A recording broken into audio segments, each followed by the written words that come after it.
Assalamualaikum. Sa video na ito pag-usapan natin kung ano ang pinagkaiba ng lunar calendar at solar calendar. Lahat ng iyan at madami pang iba ay mapag-uusapan natin sa videong ito.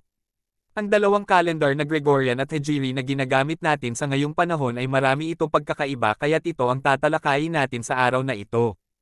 Una, ang haba ng taon. Ang Gregorian calendar ay may estimated na 365.25 days. Ito ay bumabase sa pag-ikot ng ating planeta sa ating araw sa loob ng isang taon habang ang lunar calendar ay may estimated na 354.367 days. Ito naman ay nakabase sa pag-ikot ng ating buwan sa ating mundo sa loob ng isang taon.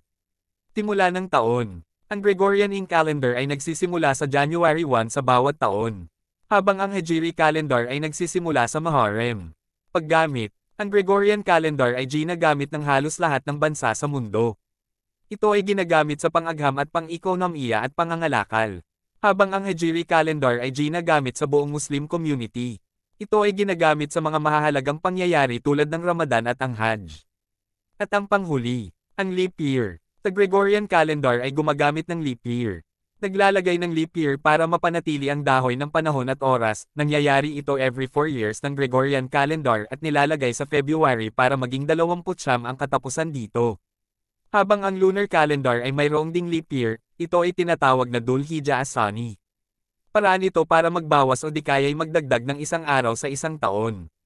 Ito rin ang paraan upang mapanatili nito ang balanse ng oras at panahon para makasabay sa Gregorian calendar. Ang dalawang kalendaryong ito ay nagbibigay ng malaking contribution sa pang-araw-araw nating pamumuhay. Magkaiba man ang takbo ng kanilang sistema, parehas naman itong tama. Pa-like and share na lang kung nagustuhan mo ang video na ito. Salamat!